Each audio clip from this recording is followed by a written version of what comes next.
All right, we've got the next video. This one is for the Warhammer channel. This one is every reference to Warhammer in all media ever. I figured it'd be a nice little change of pace. I haven't posted on the channel in like a week and change. It's been really bad because I've been so busy with the mortgage and stuff. But like, I'm going to do 2 videos today. There's this one, and then for people who are interested, I'll have the other one probably come out a day or 2 later. Warhammer is a big deal. Gone are the days of our hobby being confined to magazines you'd hide even harder than your dirty mags. Okay, in fairness, when I first got into the hobby, I'm just gonna say there was a lot of gatekeepers who didn't want me in it. They were like, no, we don't want you here, VTuber. You're gonna be a tourist. And now we're like a year later, and I have a bigger army than most of them, and I have more books than most of them. Just saying. Warhammer is everywhere, and it's more relevant than ever. In fact, I've spent the last month of my life scouring the internet for every reference to Warhammer of all flavors. Make sure you subscribe to the channel and comment which one's your favorite as I show you every reference to Warhammer in all media ever. Okay. Hey, celebrate? How about we play a little old school double dribble? Oh. Okay, but no stupid ass shots from the corner because that's a glitch in the software. Game on! Paladins, a game that definitely isn't a cheap ripoff of Overwatch made by a company that exclusively makes knockoffs of popular games, has a few references to Warhammer. Really? The character Atlas takes a lot of design Actually, from yeah! Space Marines, Anyway, has any of you guys actually played Paladins? I used to play it on the Switch when it dropped. I know it sounds weird, but it actually played pretty well there. His shoulder and backpack. When the character Terminus scores a kill streak, he says, "Kill, maim, burn," which is Khan the Betrayer's saying. The character Khan is said to be the protector of the Ruby Throne, which echoes the Golden Throne. And when using this skin for the character Victor, he takes a page out of the Borderlands playbooks. He looks more like a red version of the Doom guy.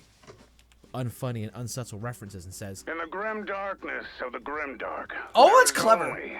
Grim darkness. Okay, that's an obvious. Okay, that's actually a really obvious one. That's great. Yuck. In Warcraft 3, a game that came installed on my workplace computer for some reason and got me through 3 years of reception work, if you click on the Griffin Rider enough, he will say, "This Warhammer cost 40,000. I'm more impressed by the fact that it came on a work computer. What? In The Last of Us, you can find B-Tech Warhammer miniatures sprawled around different house environments. Oh my god, that's so cool! I didn't know that! Contains a reference to a conflict called the Horus Rebellion. Obviously a reference to the Horus Heresy. It The only does? footage of this I can find is an ultra blurry YouTube short that I'll have linked with my other references in the description. In Sid Wait, actually? I didn't know that? That's so cool! Meier's Civilization, the least enjoyable way to spend 6 hours of gaming, the Beyond Earth spin-off contains a faction called Purity Affinity, which takes a lot of design inspiration from the Imperium of Man. I'm including this one because a lot of people on the internet have called it a reference, so it's here for the sake of... That's not really... I don't know if I would call that one a reference, to be fair, but okay. Definitiveness. But I really don't see it personally. These strike me as a lot more Halo than Warhammer. In Heroes of the Storm, perhaps the most enjoyable... Sometimes I don't even think that things are references, I just think it's a normal space tech type thing. ...way to spend 6 hours of gaming. Kel'Thas references Khorne and the World Eaters by saying, "Blood for the Blood Elves.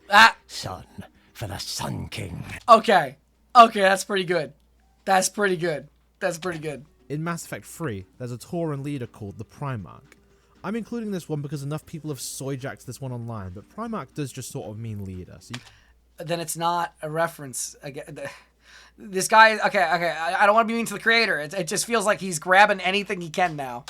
That ain't it, Chief. That ain't it. Can't definitively call this one a reference. But Mass Effect has made it into my other 2 videos in this series, and the word is so irreversibly attached to Warhammer at this point, and it is likely a nod. In Azure Lane, a game where you collect hypersexualized... Ain't no way there's something Slanesh coded in Azure Lane. ...anthropomorphized lady versions of real-life battleships, and was somehow only rated 12 on the Play Store until like 2 months ago. Yeah. This game was a rabbit hole. To be fair, to be totally fair, there's apparently an anime of this shit. There's a loading screen which recreates this very iconic... Okay, that's actually fantastic, though. I don't even know if they deliberately copied it as a reference, or if they copied it just because they thought it looked good. You know what I mean? You have to wonder if they actually did it as a genuine reference, or if they're just like, oh, you know, let's take this pose. First Heresy artwork. Weird. Violence in movies and sex on TV.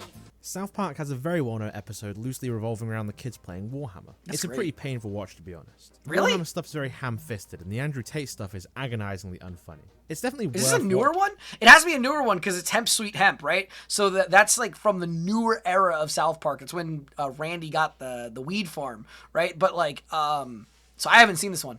Just to see the characters play Warhammer. But considering this is the same show that did Make Love Not Warcraft and Cock Magic, some of the greatest works of parody ever made, the Warhammer episode just doesn't compare. At the very least, this episode was actually foreshadowed much earlier when Token is shown having a Ravenwing poster in his bedroom, which is the army that he plays in the Warhammer episode. That's funny. So that's pretty cool at least. In the animated spy comedy Archer, we got our very first reference to Warhammer Fantasy. When Archer's forced to hang out with the loser Cyril and do nerdy shit, he plays Warhammer Fantasy against some kids. Specifically, the show name drops that he's playing Beastmen against Chaos Dwarf. Are you gonna show it?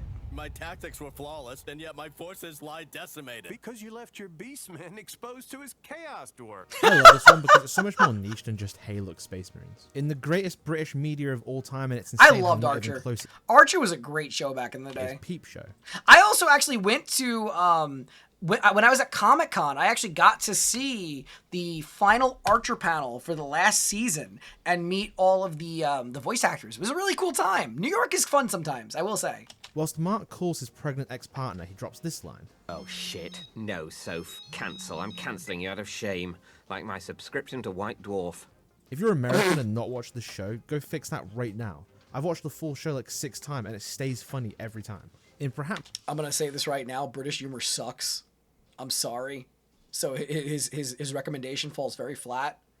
Because aside from like Monty Python, old stuff, British humor is pretty damn dry.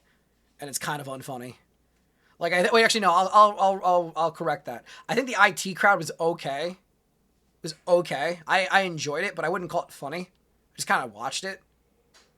But, like, British humor's pretty bad. Like really bad. It's the least funny British media ever. Thank God You're Here, where old, unfunny, washed-up comedians dress up and do skits. Ross Noble I'm sorry, I can't imagine the worst British media ever. That sounds... Oof. dresses up as an elf and does an unfunny Lord of the Rings skit, where bizarrely, Nurgle and the Skaven get name-dropped. The stuff of Nurgle! In the show Slow Horses, there's a single-digit amount of frames where you can see some sprues, clippers, and Citadel paints on someone's desk. For the life of me, I cannot find the episode this belongs to. In the season 33, episode 12 of Doctor Who called Nightmare in Silver, there's a human culture with an Imperial Guard that was said to have destroyed an entire planet in order to eradicate aliens. They wear very similar uniforms to the Imperial Guard, use laser guns, and worship an emperor. That's not a reference! I got my hopes up, it's not a reference! In a blink and you'll miss it scene in the Will Smith movie Enemy of the State, Will Smith's son is reading White Dwarf. I got a lot of this information from Reddit as these references are very poorly documented, but special shout out to Crimson Loyalty for catching this micro detail. In The Expanse, yeah, that is like hyper autism, but good on them. During Fight or Flight, Drummer sarcastically tells Fred Johnson that a cathedral converted into a warship sounds like the heart of a great and lasting nation. I wanted to find more context from this one, but this show was a real snoozer. In The Scots, one of them shows that no one's ever heard of, but yet still inexplicably has like 5 seasons. The cast enter a Warhammer tournament and just sort of play Warhammer, it's not too subtle. In Blackberry, a dramatized retelling of the creation of the Blackberry phone, a character is seen painting a Space Marine. No primer, however, just straight paint the plastic. In episode 3 of Fubar, a CIA slop show featuring Arnold, you can see a cabinet of Warhammer models in a nerdy guy's house. I mean, yeah, I guess. There's also let's acknowledge the giant Space Marine, to the right. I think that's more glaring than the fucking blurred out figures. I think the giant fucking blueberry is a little bit more prevalent. Maybe I'm crazy. Giant fucking blueberry versus blurry cabinet. Oh no! Says you can't see it behind my head, but it says Warhammer 40K. In the very first episode of Koala Man, a show made by the only Australian I'll ever respect, Michael Cusack, the kid is majorly into a... Why throw in that little comment? Like, what? Why be like, this is the only Australian I'll ever respect? Like what? You take any average Brit and you throw them into Australia, they won't live. Like, what do you mean you don't respect what? Like, what? Warhammer-like game. This reference is actually an insane include in this video, as it's mentioned nowhere on the internet. I discovered it myself when I started watching the show while this video was sat Yeah, this guy doesn't respect Steve Irwin? I can't even. listed to make sure that boat game didn't get this video demonetized. I pog-faced my TV so hard when I saw it and sprinted to add it. This guy, he's a child. The person who made this has to be like fucking 16. Who says I pog-faced my television? Who actually says I pog-faced my television? Like, I'm not even trying to be insulting now. I honestly think it's a kid. It's just a kid with a deeper voice. To the video. This should explain everything. A farewell to arms. I fell in love with a nurse during World War I? No, just the title. There's no way you've read that. You'll have to bear with me for the book stuff, as there isn't much in the way of visual references, so enjoy whatever gameplay I put on the screen for the next 2 minutes. In the Rick and Morty comic, there's a panel of Morty staring at a Starhammer display, complete with cornet references to Blood and Skulls. I've had Rick and Morty come up in my other entries in this series, and they're normally pretty weak, but I don't know, I really like this one. I love the little chaos guy, he's really charming. Also, Khorne might be like by far the most referenced thing of Warhammer. This next one is perhaps just because it's very easy to add blood for the blood god, skulls for the skull thrown into anything. The weirdest and most direct reference I've ever seen to anything ever. In the 2012 Halloween issue of Family Circus, a super long-running syndicated comic strip from the 60s, consisting of a daily single panel image. The comic consists of a boy getting ready for Halloween, as the comic reads in full, quote, "I've decided I don't want to go as a ghost. I want to dress as Tactical Sergeant Tarkus from the Blood Ravens 4th Company in Warhammer 40,000. I have such a love for niche, surreal name-drop comedy, and this might be the greatest example of it ever. It's That's actually great. In an unpublished Hi, Katie! final Doctor Who adventure novel, The Dying Day. I hope you're doing well. A future incarnation of the Doctor teases... Wait, we gotta pause here. Katie, what faction is your favorite faction? And tell me why it's the Drakari. She's not gonna tell me it's the Drakari. I know it's not. She's gonna be like, I like the Blood Guard, I like the blueberries. Tell me. I'm waiting. I'm a Tyranid. Okay, based. We love it. Okay, Tyranid, always a win.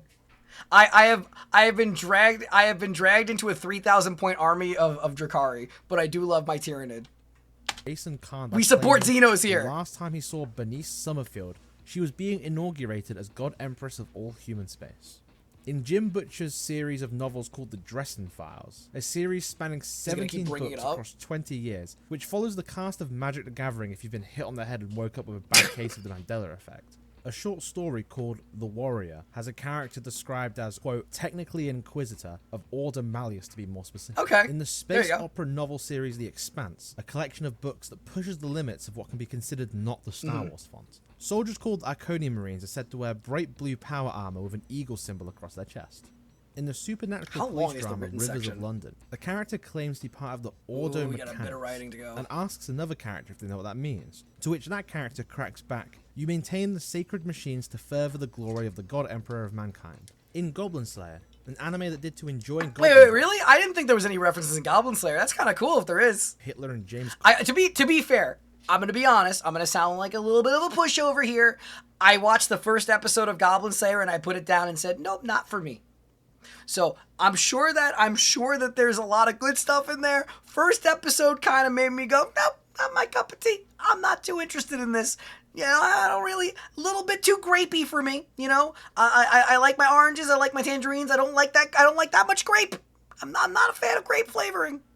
And did to their respective country's national pride. There's a minor antagonist subtly called the... Oh my god! And he just looks like this, straight up a space marine. Yeah! When I was at uni, some greasy pudgeball said, "Oh, you're into goblins? Check this out," and showed me an anime highlight reel on his phone mid-lecture because of this anime. In the October 12th, 2008 issue of... I'm sorry.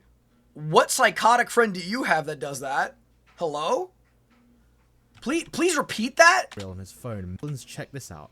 And when I was at uni, some greasy pudgeball said, "Oh, you're into goblins? Check this out," and showed me an anime highlight reel on his phone mid-lecture because of this anime.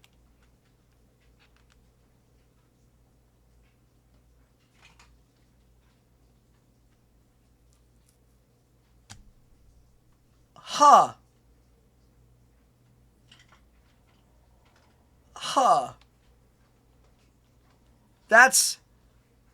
That's wild.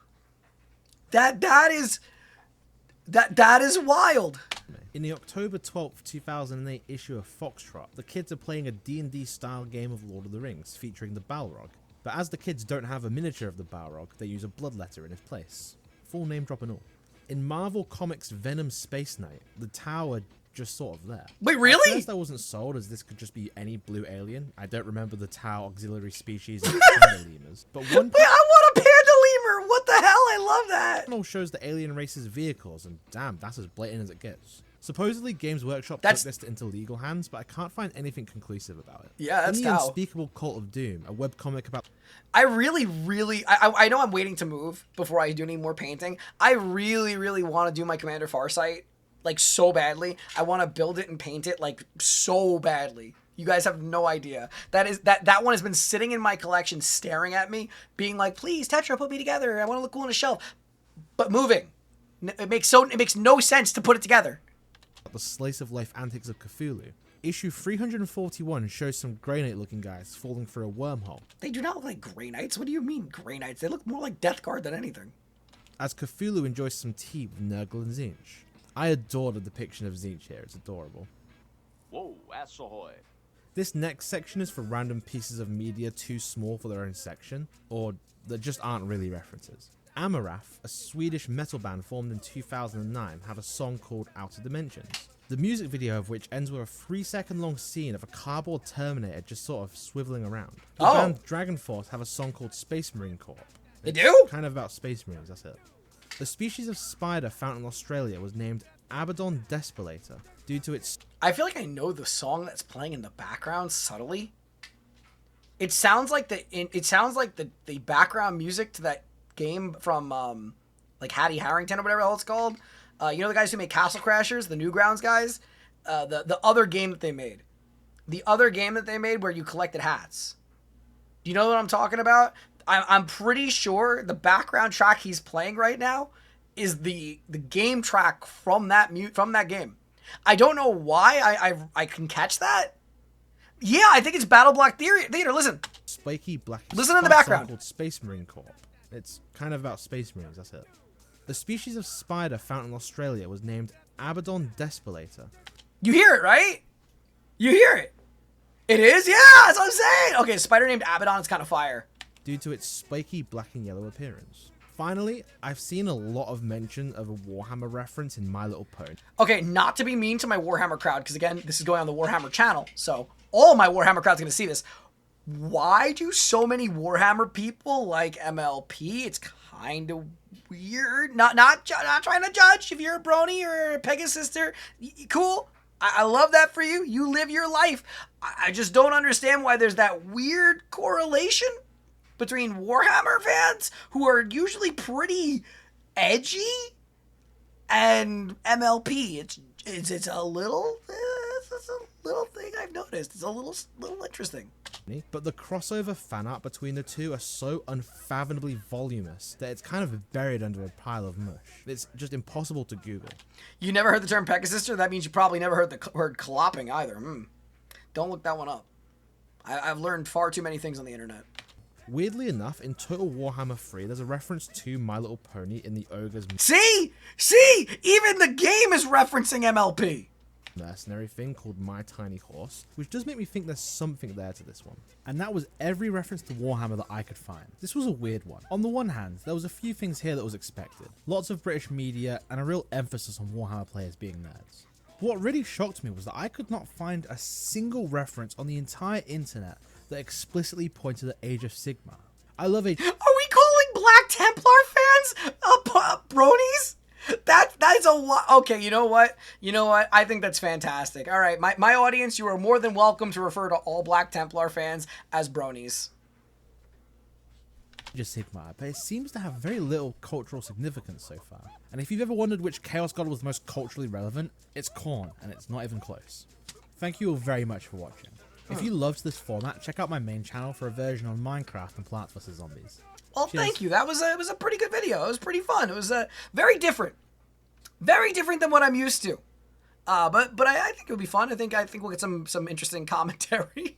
As always, thank you for watching, and if you like the content, please consider leaving a like and subscribe. Until next time.